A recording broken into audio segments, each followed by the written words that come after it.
I wasn't supposed to hear the scream, because the person who screamed had already been declared dead. That's how this year began for me. Standing in a cold hospital hallway, listening to something that should never have been possible. And if that was the first warning sign, I ignored it. I shouldn't have. Because what followed, story after story, was worse than anything I'd heard in the years I've worked these cases. You see, most people think horror is fiction. They think the things that stalk us in the dark are nothing more than shadows and imagination. But those people weren't there that night, when a woman swore something crawled out of her bedroom wall. They didn't see the security footage of a figure standing behind a man who lived alone. They never heard the breathing that came from a sealed basement door. They weren't the ones replaying the audio of someone whispering after their death. But I was. My name doesn't matter. What matters is what I've collected over the past 12 months. 10 real cases, 10 encounters, 10 stories that left even seasoned investigators shaken. Stories that start normal and end with evidence that shouldn't exist. Stories that came from hikers, drivers, homeowners, children, night workers, people who had nothing in common except one thing. They all survived something they shouldn't have. And somehow, all of them thought telling me their stories would help them sleep again. It didn't. The year began with a case from late January, the one about the scream. The staff swore the body hadn't moved. The cameras confirmed it. And yet every person on the third floor heard it. Raw, agonizing, and unmistakably alive. When they unzipped the bag, the corpse hadn't shifted an inch. But its mouth was open. That was case 01. Case 02 was worse. A man driving home saw a child on the side of a rural road. He stopped to help. Everyone would. But when he blinked, the child wasn't on the road anymore.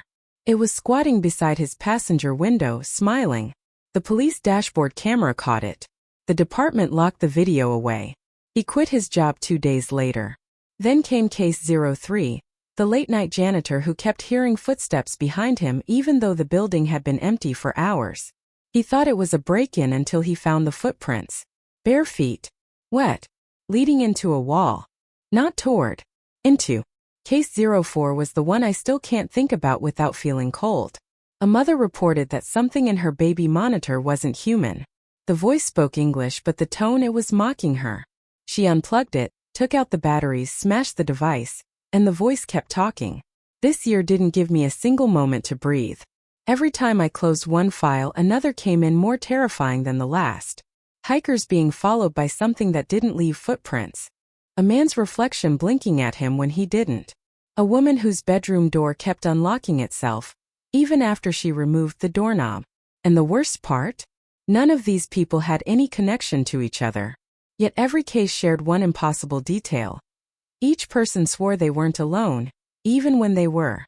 So before we begin, before we dive into these 10 true terrifying stories, you need to understand one thing. These accounts aren't exaggerated. They aren't dramatized. They aren't creepypastas. They're real. And once you hear them, you'll start noticing things in your own home too. Before all of this, before the screams, the recordings, the impossible shadows, I lived a life so boring, so predictable, that no one would have ever imagined I'd become the person collecting these stories. I wasn't a detective. I wasn't a paranormal expert.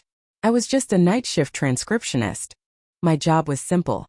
Sit in a small, quiet office, process recorded interviews, type them into organized files, and send them off to the department that needed them. That's it. That was my world. Every night, I'd arrive at the office around 10:45 p.m., a plain 2-story building in a quiet business district. One of those places that look abandoned after sundown because every company inside it runs only during the day. I liked that. It meant no noise, no traffic, no interruptions. Just me, a mug of cheap coffee, and the steady hum of the AC unit that rattled slightly every hour. Inside my workspace, everything was painfully normal. A desk cluttered with sticky notes. A rolling chair that squeaked every time I leaned back. A small lamp that gave the room a warm, soft glow. And the old computer, slow but reliable, with a single folder at the center of my job. Case files, transcribe. I always kept the blinds halfway closed. The streetlights outside cast a gold strip across the carpet, and that thin line of warm light felt comforting. Almost home-like. Like no matter what audio I listened to, I stayed grounded in something safe. My routine was predictable to the point of ritual. 10:45 p.m., Clock in 10:50 p.m. Make coffee 11 p.m. Start the first file 12:30 a.m. Stretch, refill mug 2 a.m. Short walk down the hallway 3 a.m. Finish final transcription 3:15 a.m. Clock out and drive home on empty roads, and honestly, I liked it. The quiet, the stillness, the soft tapping of my keyboard in a building where I knew, absolutely knew, I was alone. At least, I used to know that. Back then, the worst part of the job was the boredom. Most recordings were simple administrative interviews or witness statements about routine crimes, break-ins, minor disputes, lost property logs. Nothing eerie. Nothing strange.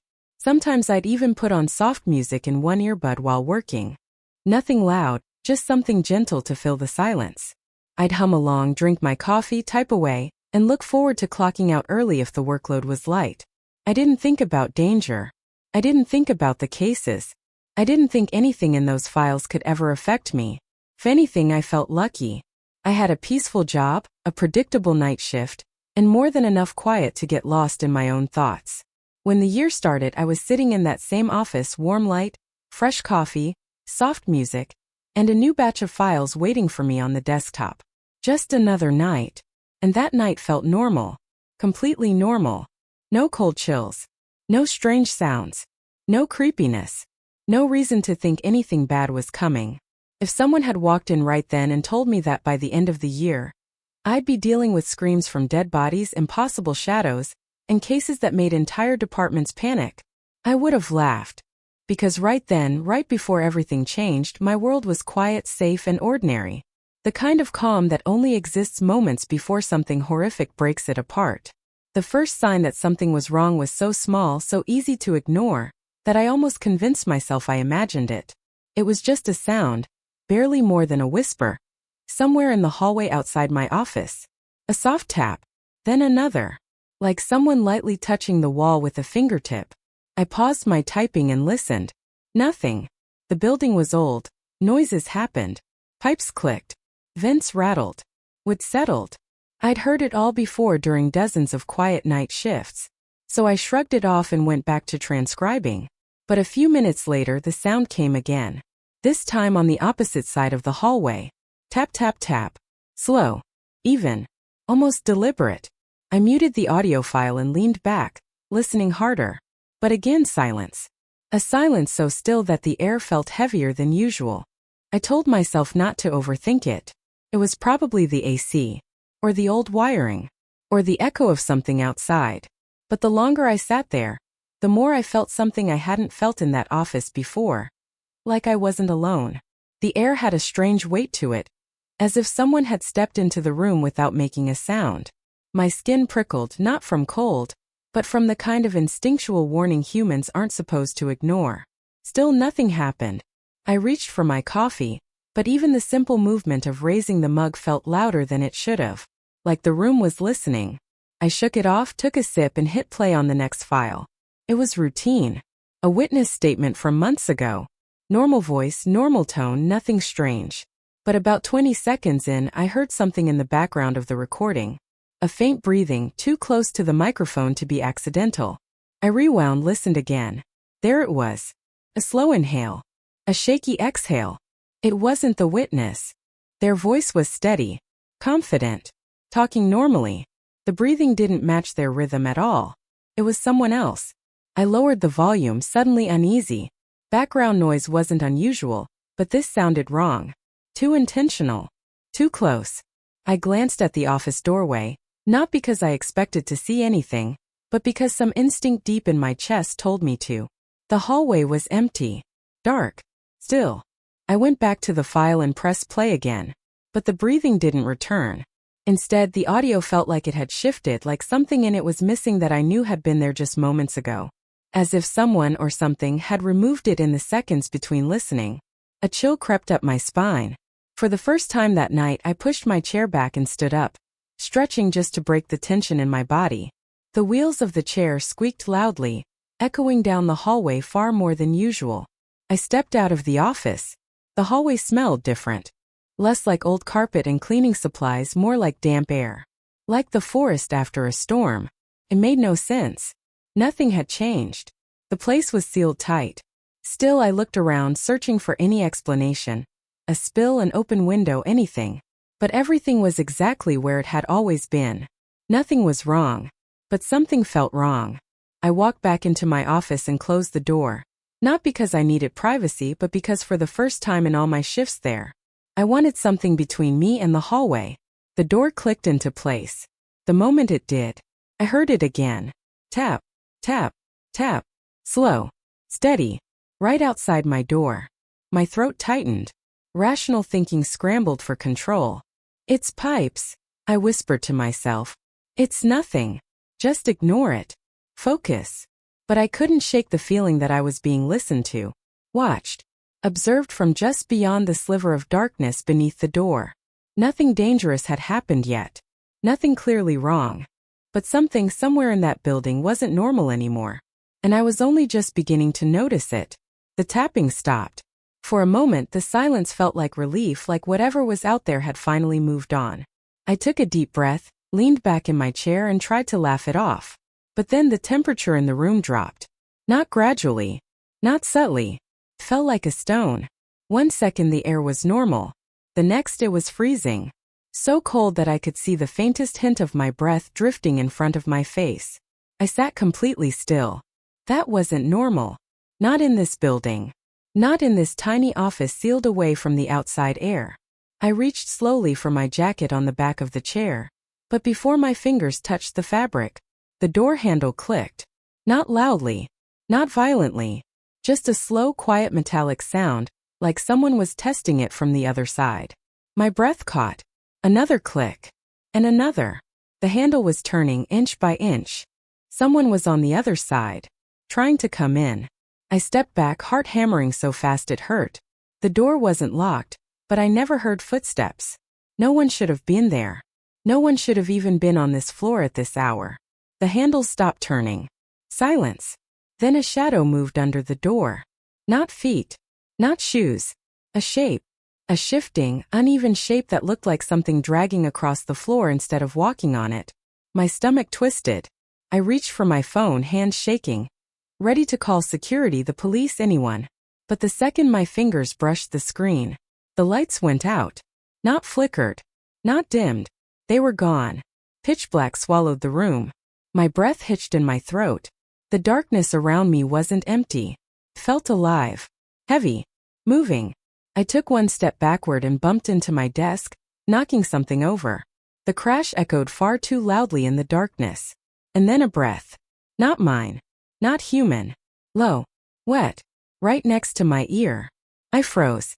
My entire body locked in place as the breath grew deeper, heavier. Like something enormous was leaning over me in the pitch dark. I felt warmth, hot, damp warmth, move across the side of my neck as it inhaled again. And that's when I understood. It wasn't a person. And it was inside the room with me. My shaking hand reached blindly across the desk until my fingers found something. My small LED flashlight. I fumbled for the switch, panic clawing up my chest. The breath grew louder. Closer. Finally, my thumb hit the button. The flashlight came on. The beam exploded through the room and landed on something standing inches from my face. It wasn't human. It was tall, its head nearly scraping the ceiling. Its body wasn't shaped right, too thin, too long, joints bent at impossible angles. But the face was the worst part. Skin stretched thin like wet paper. A jaw that hung slightly open like it had forgotten how to close. And eyes, two black, reflective pits that caught the flashlight's beam but didn't react. They didn't blink. They didn't move. They just stared. The creature tilted its head, slow and jerking like the motion hurt it. Its mouth opened wider with a dry crack, like bone splitting. A sound leaked out. Not a word. Not a growl. Something like a whisper and a groan mixed together, vibrating the air around us. My knees buckled. The creature stepped forward, its entire body bending and twitching as if pulled by invisible strings. Each movement made a faint scraping noise like bones rubbing together. I stumbled back, dropping the flashlight. The beam spun across the room, and for a split second I saw something even worse. There were handprints on the walls. Long finger marks smeared into the paint. Fresh. Wet. They hadn't been there earlier. The creature lunged. I dove to the side, slamming into my desk, knocking over everything on it. My heartbeat thundered so loudly I could barely hear anything else. But the creature, it didn't stop. It twisted toward me, limbs snapping and bending like they were being reshaped on the spot. The fear that hit me then wasn't emotional. It was physical, primal, the kind of terror humans aren't built to survive. And in that moment, in that small freezing office, I realized something horrifying. It wasn't just watching me. It had chosen me, and it wasn't going to let me leave. I ran. I didn't think. I just bolted, stumbling over the rocky path as that thing dragged itself out from behind the trees. Its movements were wrong, like every bone in its body had been broken and rearranged by someone who had never seen a human before. But it was fast, far faster than anything that misshapen should have been. The forest exploded with noise behind me. Branches snapped, leaves whipped, and something wet slapped against the ground as it came after me. My lungs burned instantly. Cold air shot down my throat, and my heart hammered so violently it felt like it might break my ribs. Every step felt heavier than the last, but I forced myself to keep going, to not look back, even as the trees blurred past me in streaks of shadow. A shrill, broken scream tore through the woods. Not an animal. Not human either. Something in between. I tripped. My shoulder slammed into the ground, sending pain ripping down my arm. I bit back a scream as I scrambled to my feet, but before I could run again I heard it, closer now. Much closer. A wet inhale. A dragging foot. A cracking joint. I dove behind a fallen log, pressing myself into the dirt as quietly as I could. I didn't dare breathe. My heartbeat thundered so loudly I was terrified it would hear that instead of my footsteps. The forest fell silent. Everything stopped. Then crunch. A shadow stepped into view, inches from where I hid. I could see its feet, if you could call them that. Pale stretched skin. Toes unnaturally long. Nails chipped and sharp, scraping the dirt as it sniffed the air like it was tasting me without touching me. I swallowed hard. Too loud. The creature jerked its head in my direction. I clamped a hand over my mouth as tears stung the edges of my eyes. My whole body shook uncontrollably.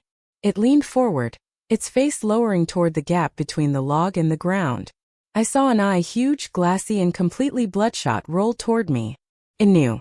I exploded upward, shoving the log with all the strength I had left. It toppled, and the creature shrieked in fury as I sprinted deeper into the woods. My legs felt like they were on fire, but terror kept them moving. Branches slapped my face, cutting my skin open in thin lines of pain. I didn't stop. Couldn't stop. I caught sight of a narrow trail, one I knew led back toward the parking lot. If I could just reach the lights, just reach people, I might live. A loud thud behind me. Then another. It was chasing me on all fours now. I pushed harder, lungs screaming. I wasn't even running anymore. I was falling forward repeatedly, catching myself each time with just enough balance to keep moving. Light. Faint far away, but there. I forced every last bit of energy into one final sprint. The ground dipped suddenly and I burst out of the tree line, stumbling into the clearing where the lot sat. My car was still there. But the lot was empty. No people. No sound. Just cold air in my shaking hands. Behind me the creature screamed. Furious, hungry. I dove into my car, slamming the door and locking it. The creature hit the window so hard the glass spiderwebbed instantly. It dragged its nails across the door, leaving deep gouges, screeching with an agony that felt almost human.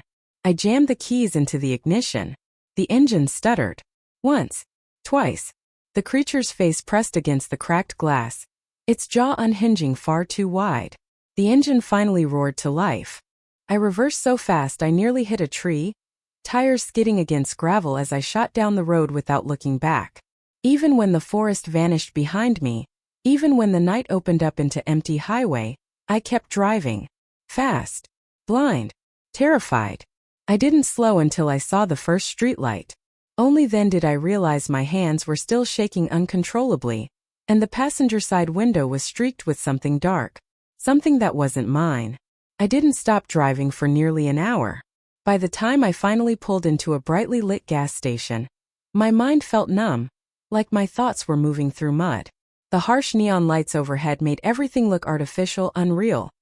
Like the world I knew had been peeled away and replaced with something thinner, weaker, easier for things to slip through.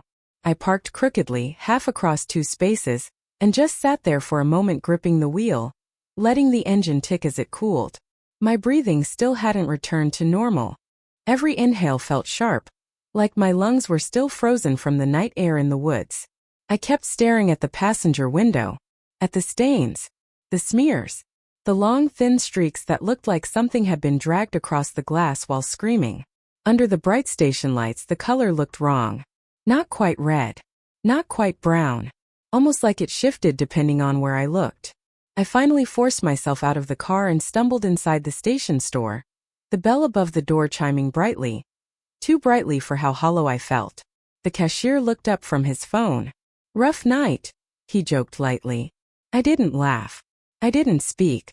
I just collapsed onto the counter, trying to force out anything that sounded like a coherent explanation. "There's something in the woods," I managed. "Something chased me. It attacked my car." The cashier blinked. Then his expression softened. "Hey," he said gently, "do you need me to call someone? You look really shaken." I dragged him outside, desperate to show him, to prove I wasn't crazy. But when we reached the car, the stains were gone. The window was clean. Perfect. Not a single scratch, crack, or smear. The cashier frowned at me. "You sure you weren't half asleep or something? Maybe you hit a branch." "No," I insisted. "No, it was right here." It smashed the glass. It almost broke through. But even as I said it, the window looked flawless. New. The cashier's concern deepened. "Look, man. Maybe just rest a bit, okay?" I didn't argue. I didn't have the strength to. But when he walked back inside, I stayed. I circled the car slowly. My fingers brushed over the spot where the creature's face had pressed. The glass was cold. Normal.